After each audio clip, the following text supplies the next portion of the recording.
Salut tout le monde, j'espère que vous allez bien. C'est votre bon vieux Sunny qui l'a proposé une émission spéciale. Vous savez, c'est comme ça maintenant. À chaque fois, on donnera notre avis. Quand j'aurai envie de parler d'un sujet important, je brancherai ma webcam et je vous parlerai avec la vidéo qui se trouvera sur le côté. Et donc, aujourd'hui, on va parler d'un sujet. Vous le savez, cette semaine est arrivé Lassana Diarra au Paris Saint-Germain. C'est un joueur qui a donc il y a pas mal de discussions sur lui. Aujourd'hui, Lassana Diarra, si on peut le dire, Las, comme on l'appelle aussi, sort d'un début de saison où il n'a pas fait beaucoup de matchs, au nombre de 5. Il a également fait, on rappelle qu'il a eu des destinations assez exotiques, pas mal d'interrogations étaient par rapport à lui. On rappelle notamment que c'est un recrutement aussi qui a été laissé libre, puisque le club de Al Jazeera l'avait enlevé de son contrat, alors qu'il avait signé, je crois, pour une durée de 3 ans. Finalement, il avait finalement décidé. Il signe pour un contrat d'1 an et demi pour le Paris Saint-Germain. Et donc, on va essayer d'analyser, on va essayer de comprendre, on va essayer de savoir concrètement comment Lassana Diarra peut aider le Paris Saint-Germain. Est-ce que c'est une bonne idée?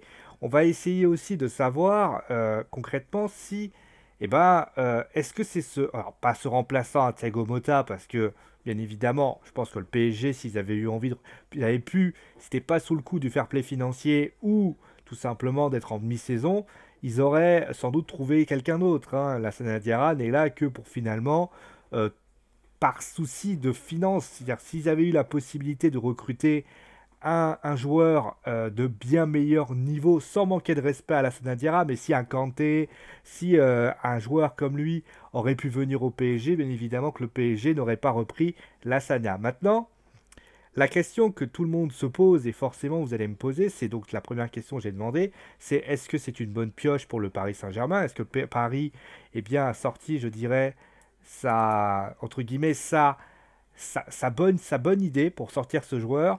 Et deuxièmement, qu'est-ce qu'il va apporter au PSG? Qu'est-ce qu'il va donner au PSG? Et puis, bien évidemment, est-ce que concrètement, il peut réussir à faire vraiment ça, il peut faire vraiment, voilà, remettre et faire en sorte que cette sentinelle qui est un vrai problème et ce milieu de terrain qui est un vrai problème au PSG, cela peut se calmer. Alors, bien évidemment, je rappelle, alors je vais commencer déjà par ça. Je ne suis pas un fan absolu de la Sana Diarra, je ne suis pas non plus son détracteur. Même si je l'étais, je suis quelqu'un de très neutre. J'essaie voilà, d'analyser le maximum. Il m'arrive de faire des erreurs. Je ne suis pas infaillible. Je suis un être humain. Et oui, comme vous, malgré que je parle dans un micro et que, bien évidemment, je vous regarde à travers une webcam. Ce que je peux dire peut être des erreurs. Vous êtes là aussi pour me le refléter. Par contre, l'agressivité, l'irrespect et le reste ne sera fait que par des sanctions. Parce que j'estime que si vous n'êtes pas capable de me parler avec respect, vous n'avez rien à faire sur cette chaîne. Voilà, ça c'est dit. Donc, alors, Lasna Diarra, aujourd'hui Diarra, on va pas se mentir, donc on va parler rapidement de sa carrière qui était qui est quand même bonne, hein, parce que les gens se souviennent souvent de ce qu'il a fait ces derniers temps, mais les gens se rappellera déjà avant d'aller à Al Jazeera, il est parti du côté de Marseille, ce qui est quand même une bonne chose, il est parti du côté de Marseille, où il a fait notamment une finale contre le Paris Saint-Germain, il a notamment, alors, les gens, à Marseille, les gens se rappellent de lui comme Luis Gustavo, mais on rappelle que Lassana Diarra a plusieurs fois contenu ce milieu de terrain, a posé des problèmes notamment, a fait beaucoup de bonnes choses dans une bonne équipe. Ensuite, pour ce qui s'agit de Lassana, notamment, il a fait également trois bonnes saisons au Real Madrid. C'est un joueur qui a 32 ans. C'est un joueur qui, tout simplement, a réussi notamment aussi à Portsmouth. C'est un petit peu, voilà, mais on regrettera, voilà, c'est ce qu'on appelle un joueur qui aurait pu avoir une carrière plus intéressante, mais qui a fait des choix de carrière, parfois qui, selon moi peut-être, a été guidé par l'aspect financier. Je vais prendre le cas du Lokomotiv Moscou de l'Anti-Machaskala. Il est évident que ce n'est pas pour des intérêts sportifs. Allez m'expliquer comment se fait-il que... Mais après, allez m'expliquer comment c'est possible que de se terrer du côté de la Russie. Il fait froid, à part bien sûr ce genre de choses. Donc ça, il y avait quand même sans doute une réalité. Il y a aussi une autre chose, c'est que la Sanadiara a eu aussi des problèmes physiques, notamment son genou, qui lui a posé pas mal de problèmes, qui lui a empêché notamment de ne pas se retrouver à l'Euro 2016 alors qu'il était sélectionné. C'est Morgan Schneiderlin qui avait pris sa place à ce moment-là. Mais après, voilà, c'est un joueur qui, sans doute, a beaucoup de talent, mais qui n'a peut-être pas fait toujours les bons choix, ou tout simplement n'a pas été au bon moment à ce moment-là. Il n'a pas su se relancer, il a fait des décisions assez étonnantes. Je rappelle que quand on est en 2009, donc ça fait déjà quoi? 2009, c'est 2018, donc là on est en 2018. On rappelle que 2018, donc là il est né le 10 mars, donc on va considérer que c'est 2017. 2017, ça fait 8 ans. À 8 ans, il avait 24 ans. Ça veut dire qu'à 24 ans, tu vas te terrer en Russie. Il y a eu des problèmes, notamment aussi des coupures liées notamment à des problèmes entre le Lokomotiv Moscou. Il n'a pas pu jouer. L'Inter le voulait, ils n'ont pas pu.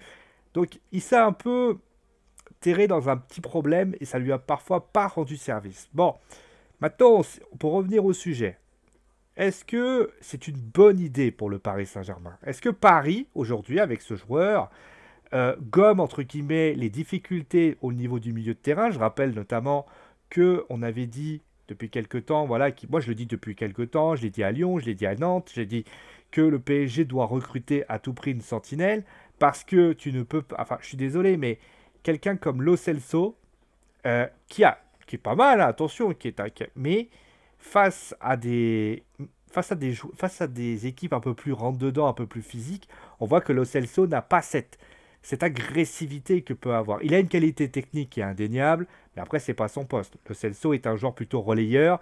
Il n'est pas vraiment comme une sentinelle, comme un milieu récupérateur. Et il le sera peut-être un jour, mais pas pour l'instant, ce n'est pas le cas. Adrien Rabiot, qui a fait vraiment de bonnes choses aussi, mais il l'a souvent fois déclaré, c'est pas son poste de prédilection. Et Verratti est plus un joueur créateur, c'est pas son délire non plus. Donc résultat, on se retrouvait avec trois joueurs qui sont voilà, qui sont en difficulté, qui n'est pas exceptionnel, voilà, à ce poste, n'était pas la meilleure option qu'il soit. Ça ne veut pas dire qu'ils n'étaient pas une option, mais qu'ils n'étaient pas la meilleure option qui soit. Draxler, lui, bien sûr, est un offensif, ça ne servait à rien. Et puis, il restait que Thiago Motta. Et depuis le début de la saison, on n'arrête pas de dire que le PSG doit recruter à tout prix une sentinelle. Alors, ça aurait pu être Fabinho, parce que Fabinho a été pisté, malheureusement. Les Parisiens n'ont pas réussi à récupérer Fabinho. On a pensé à un moment donné à N'Golo Kanté, notamment, on a parlé de ça, mais c'est plus pour la saison prochaine. Est-ce qu'il va venir, est-ce qu'il va pas venir? Donc, déjà, j'ai envie de dire, lui est venu. Avant de parler, voilà, je pense que c'est déjà un choix qui n'a pas été vraiment décidé, entre guillemets. Enfin, c'est pas je vais vous donner un exemple. C'est comme quand vous allez au centre commercial, enfin, quand vous allez au supermarché. Vous savez que vous avez beaucoup dépensé parce il y a les fêtes de Noël, et vous savez que vous êtes un peu ric-rac au niveau du porte-monnaie. Et là, à ce moment-là, bah, vous retombez. Alors, vous avez plein de choix je sais pas, de poissons, mais vous savez que vous pouvez prendre que ce poisson-là, parce que ce poisson-là, bah, il est moins cher, il est moins coûteux. Et bah, c'est ce qui s'est passé pour la Sanadiara. On rappelle, donc, si tu peux, disons que le choix de la Sanadiara s'est fait notamment par le fait que l'As était libre. Et ça, déjà, on va commencer, ça c'est un bon point. La Sanadiara étant libre, eh bien, ils n'ont pas besoin de payer une somme mirobolante. Alors, ça ne veut pas dire que le salaire ne sera pas conséquent, mais déjà, 1 an et demi pour un contrat, ça veut dire déjà que tu vas avoir, je sais pas, maintenant il est payé, je sais pas, 1,2 million. Ça veut dire déjà que en 12 mois, tu vas peut-être payer 14 millions. Ce qui n'est pas très beaucoup, ce n'est pas grand-chose. Ça, il faut quand même le dire. Surtout qu'on se rapporte que Lucas devrait quitter le club dans les prochaines journées, dans les prochains jours, donc ce qui pourra voilà, compenser de toute façon l'arrivée de Diarra. Donc, quoi qu'il arrive, ça reste une bonne idée, parce que quand tu es dans une situation comme celle du PSG, tu ne peux pas recruter quelqu'un qui, on va dire, à coût de millions, comme le fait à 40-50 millions.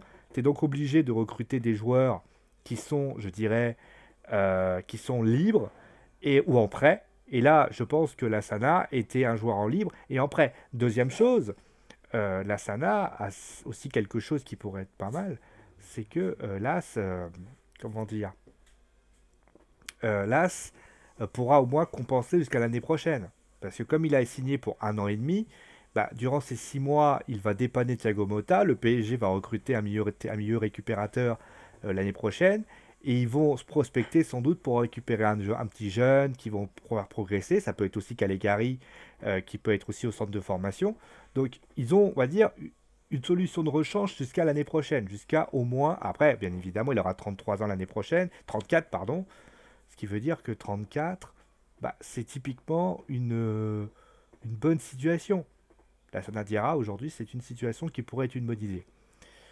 Ensuite, pour ce qui s'agit de la qualité technique du joueur, on le sait, Diarra reste un bon joueur, c'est un joueur qui euh, a des capacités, très clairement. C'est un joueur qui, quand il a le ballon, illumine vraiment le jeu, qui récupère bien, qui est dur sur l'homme, qui n'hésite jamais à aller dans le tas, chose que par exemple Lo Celso, ou peut-être Rabiot le fait, mais Lo Celso ne sait pas faire. C'est un joueur, on le voit, il a du mal à se situer. C'est pas un joueur qui va aller au charbon. Thiago Motta, lui, n'a pas peur d'aller au charbon, malgré l'élégance du joueur. Alors après, c'est bien évident que aller au charbon, ça ne veut pas dire mettre des coups pour mettre des coups. Mais quand tu es milieu de terrain récupérateur, tu dois un petit peu, des fois, aller au casse-pipe et trouver des solutions. Quand tu es joueur de foot, quand tu es milieu relayeur, tu es plus exposé aux coups que t'es entre guillemets, pardon, t'es entre guillemets exposé à mettre des coups. Ça ne veut pas dire que tu vas pas en mettre. Mais regardez les matchs de Lo Celso, je crois que Lo Celso ne met pas énormément de coups, il n'a pas mis beaucoup de fautes, chose que par exemple un Thiago Motta fait, ou De Kanté fait, ou alors ça ne veut pas dire qu'ils sont pas propres, hein, mais ça veut dire par exemple un Ndombele le fait. Ndombele, vous avez vu le match de lui qu'a fait Lyon contre le PSG, Ndombele n'a pas hésité à mettre le pied, n'a pas hésité, et aussi Lucas Touzard, c'est la même chose, il va au casse-pipe, il n'hésite pas à mettre les godasses quand il le faut, parce que bah, si tu vas pas, bah, tu peux pas y aller. Et ça, c'est vrai que la Sanadiara a cette qualité, c'est que il est bon dans les duels, il a cette capacité de récupération qui est plutôt bonne, et puis il a joué dans des grands clubs, il sait ce qu'il vaut aussi, très clairement. C'est un joueur qui, au niveau de la récupération, est plutôt bon. On l'a vu quoi, à Marseille, c'est quelqu'un aussi qui a beaucoup, voilà, qui a pu calmer un petit peu les problèmes défensifs de l'Olympique de Marseille. Alors, et on l'a vu notamment, je crois que quand il avait été blessé, quand il n'était pas là, on sentait un Marseille beaucoup plus friand, beaucoup plus friable, pardon, beaucoup plus friable en difficulté, chose que lui, bah, il arrivait quand même à surnager, et ça c'est quand même pas mal. Maintenant, au niveau des mauvaises choses, bah, c'est clairement, déjà c'est son physique. On le sait, la Sanadiara a un problème au genou qui le parcourt, enfin, qui l'emmène depuis pas mal de temps. Là, c'est ça son vrai problème, c'est qu'il a ce problème au genou. Et le problème, c'est qu'on a un Thiago Motta aujourd'hui qui est en difficulté, qui n'a pas vraiment les capacités pour aller loin, en raison du fait que, bah, vous le savez, hein, Thiago Motta, de par son âge, se blesse de plus en plus. On a pu le voir notamment, il est rentré, il a une douleur à la cheville, puis après il va revenir bien sûr. Et le truc, c'est que la Sanadiara, bah, c'est un peu le même délire. C'est-à-dire qu'il a cette qualité, certes, il connaît bien son corps, il se connaît, hein, ça c'est une vraie qualité. Donc, mais à vue, au vu de de ce qu'a fait le PSG sur les tests médicaux, je pense qu'en réalité, la Sanadiara, le PSG était très très inquiet et ne voulait prendre le moindre risque. On le sait, lui se connaît, mais après, un corps reste un corps. Et la Sanadiara est quand même un joueur quand même qui bah, a des problèmes physiques, et ça peut être un problème. En plus, c'est un joueur qui n'a pas joué beaucoup durant ces 6 derniers mois, qui n'a pas joué énormément depuis on lui a fait résilier son contrat à Marseille. C'est un joueur qui a joué 5 matchs, donc il est un petit peu en phase de méforme, très clairement. On va pas y aller par quatre chemins, on va pas y aller par quatre chemins.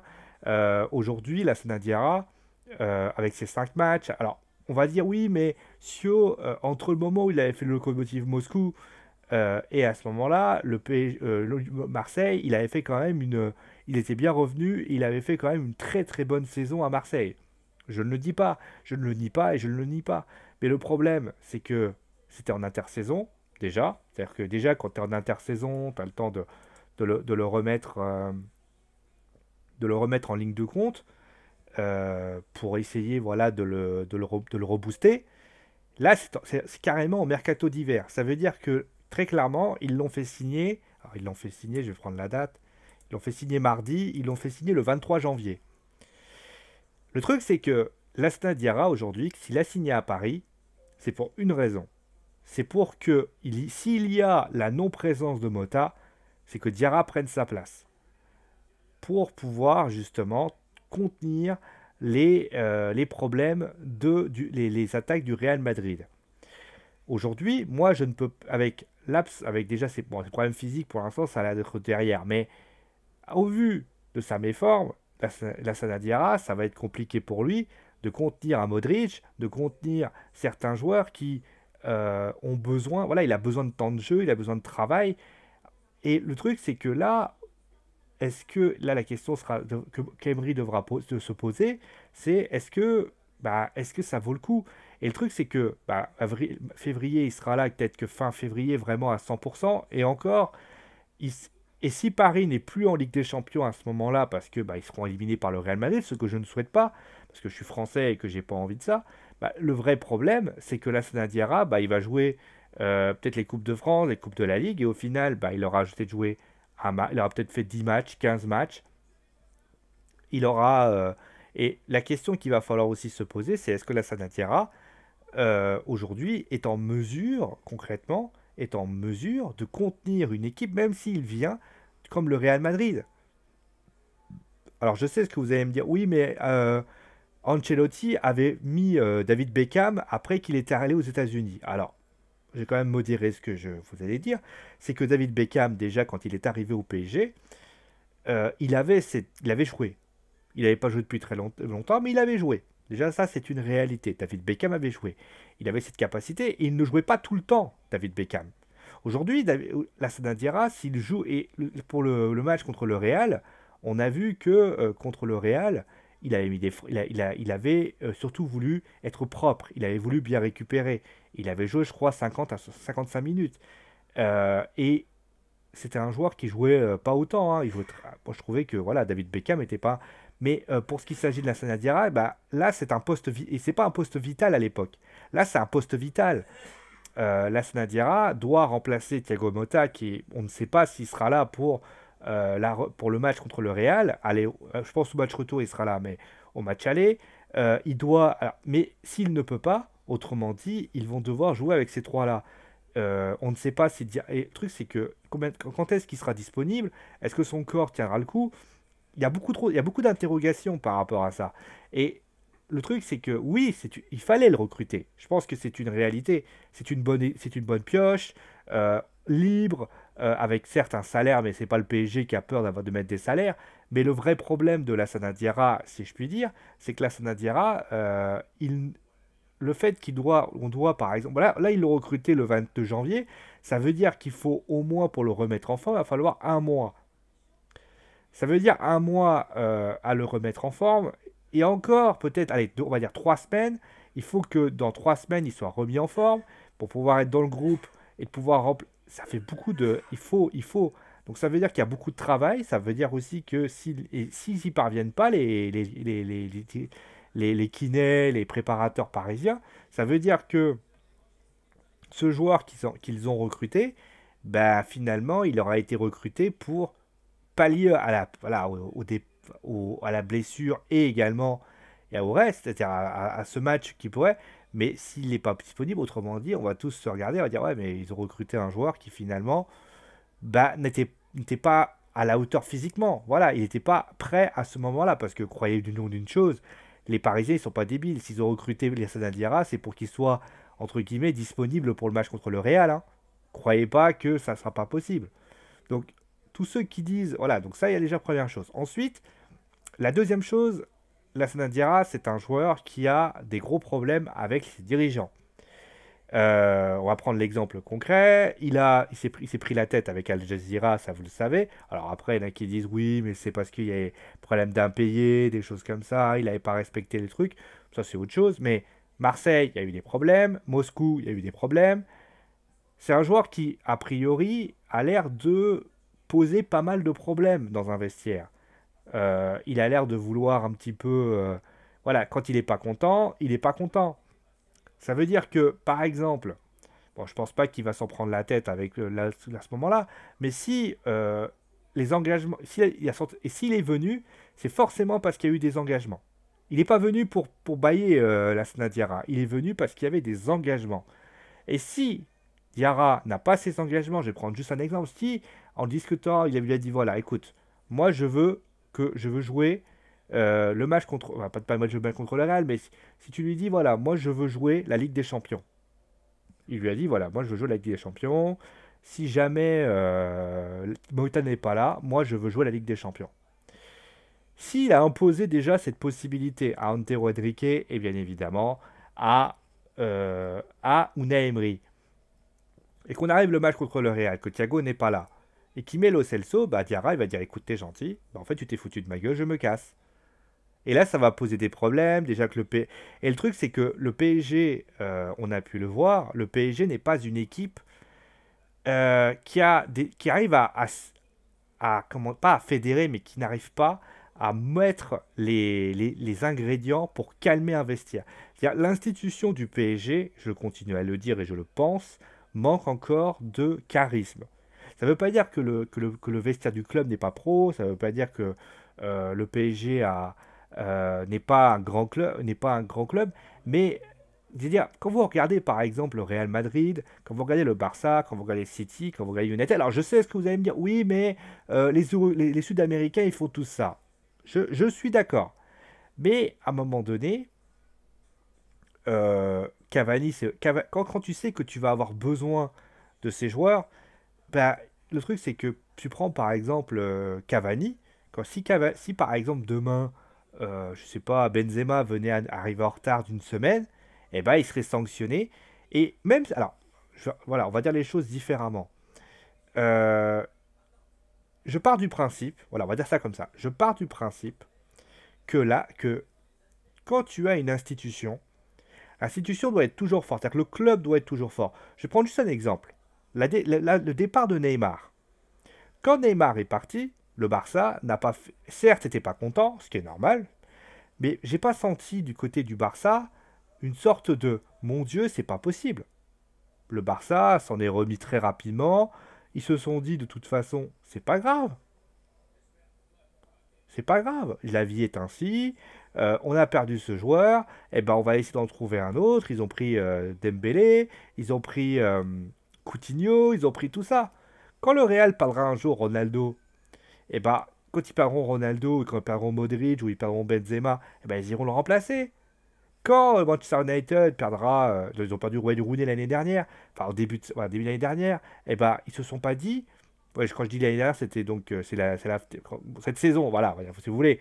Euh, Bah, j'ai pas entendu de la bouche des dirigeants mancuniens, oh là là, c'est pas possible, non, et c'est pas grave. Alors Nicolas Sarkozy peut expliquer ce qu'il veut par le geste courageux de Nasser Al-Khelaifi, mais on sait tous que Nasser Al-Khelaifi est plutôt un joueur, un homme qui fait un peu, qui met, on va dire, qui est très poupon par rapport aux joueurs, par rapport à ses joueurs, qui les chouchoute, qui leur dit voilà, vous êtes les meilleurs, etc. Et le problème, c'est que pas souvent, ça a été, on a pu le voir, les problèmes entre Cavani et Neymar ont été réels. On a vu les problèmes de Pastore, on a eu les problèmes de Cavani qui est arrivé en retard. On a parfois des déclarations qui peuvent paraître prêtées à confusion. Et là, on a un type qui s'appelle Lassana Diarra, qui n'a pas toujours été exemple de tout reproche avec sa direction. La question, c'est est-ce que si jamais ça se passe pas bien, est-ce que bah, il va tout simplement, est-ce qu'il va pas aussi dire à un moment donné, bah, vous me cassez les couilles, je me casse, ou pire, il va foutre un peu le bordel dans le vestiaire.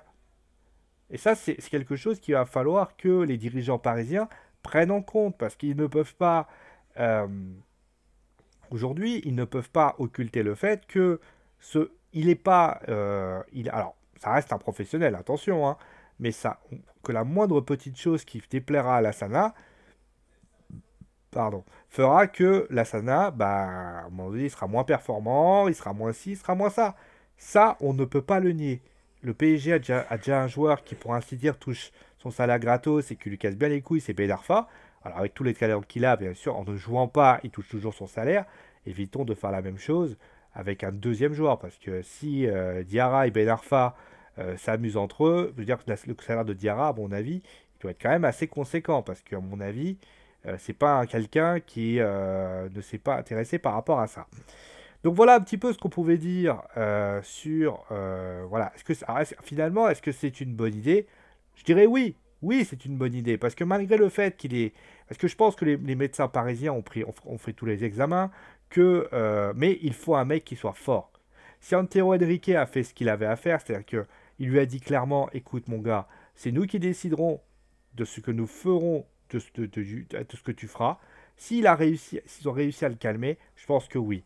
Mais si il lui a un petit peu fait comprendre certaines choses, il y a eu une négociation, alors sans aller jusqu'à l'autorité, c'est-à-dire le.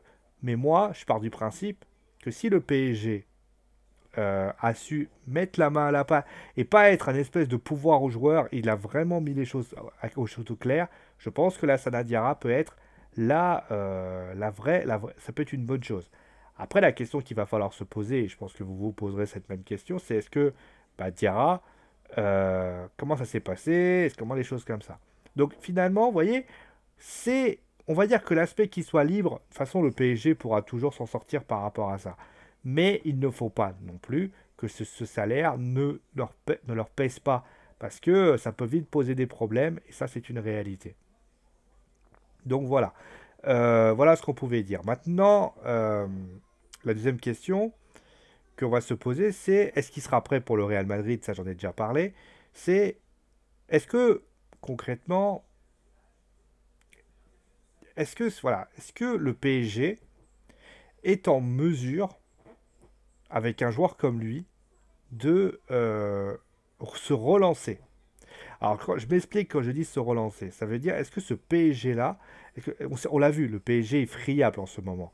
Par rapport au fait qu'on aligne les matchs de plus en plus, on a fait trois, on va pas se mentir, depuis le début du mois de janvier, il y a eu 3 matchs. Est-ce que aujourd'hui, il est capable, est-ce que c'est un leader, est-ce qu'il est capable d'apporter quelque chose que le PSG n'a pas aujourd'hui? C'est ça que je veux dire. Moi, je pense qu'aujourd'hui, Diarra reste un joueur qui a énormément de choses à apporter au PSG, notamment par rapport à son style. On va dire, il lui fallait une sentinelle, mais là, il y a vraiment une différence de jeu. Aujourd'hui, la Diarra, quand il va arriver, quand il va rentrer sur le terrain, il s'en fichera pas. C'est un peu comme Claude Makélélé, lorsqu'il avait dit face au Brésil, c'est qu'il mettra des coups, il rentrera dedans, et il fera en sorte de faire gagner son équipe. Il a une expérience très forte en Ligue des Champions, et ça, c'est une bonne chose. Et donc, il va sans doute réussir. Après, ça permettra notamment aussi de réussir à faire monter aussi les joueurs. Draxler, Lo Celso, il manquait vraiment, je pense, une vraie sentinelle au PSG pour laisser Lo Celso, Rabiot et Draxler s'occuper, et Verratti, s'occuper de l'aspect. Après, est-ce que ça peut poser problème au PSG en disant, voilà, est-ce que Lo Celso peut dire, écoute, vous êtes gentil, moi je suis titulaire, bah moi j'ai plus le droit à cause de ça. C'est une possibilité. Maintenant, je pense que Lo Celso, il avait pas très envie de jouer à ce poste-là. Donc voilà un petit peu ce qu'on peut dire, c'est que c'est un bon choix, pour ainsi dire, mais il faudra, entre guillemets, se poser les bonnes questions pour voir si les choses peuvent s'envenimer et trouver les bonnes solutions par rapport à ça. Voilà un petit peu ce qu'on pouvait dire sur Diarra. C'est malheureusement peut-être la solution la moins pire de tous. C'est un peu ça qu'il a envie de dire. Maintenant, qu'on soit clair, Paris va devoir recruter un milieu de terrain récupérateur l'année prochaine. C'est pas l'année la plus facile. C'est pour ça que je ne comprends pas pourquoi le PSG n'a-t-il pas recruté cette année un vrai milieu de terrain. Alors certes, ils avaient Fabinho, mais genre entre Mbappé et Fabinho, c'est ce que j'avais dit d'ailleurs en début de saison, est-ce qu'on n'aurait pas pu recruter Fabinho? Est-ce qu'on n'aurait pas dû pu dire à Mbappé, écoute mon gars, tu restes une année de plus là-bas, on ira te chercher l'année prochaine. Nous, on va recruter ton cousin, là, Fabinho. On va le recruter, on va le faire venir.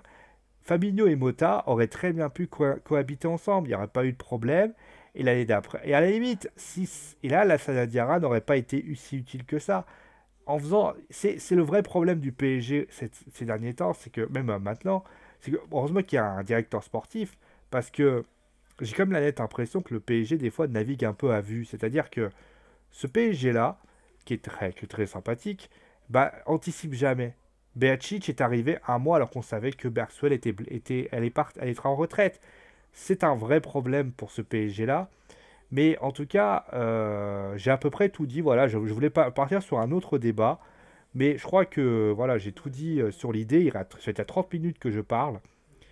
Bon, en tout cas, moi je lui souhaite bonne chance à la Sanadiara. Il sera sans doute pas là hein, pour contre qui déjà? Je joue contre qui? Il joue contre je sais plus.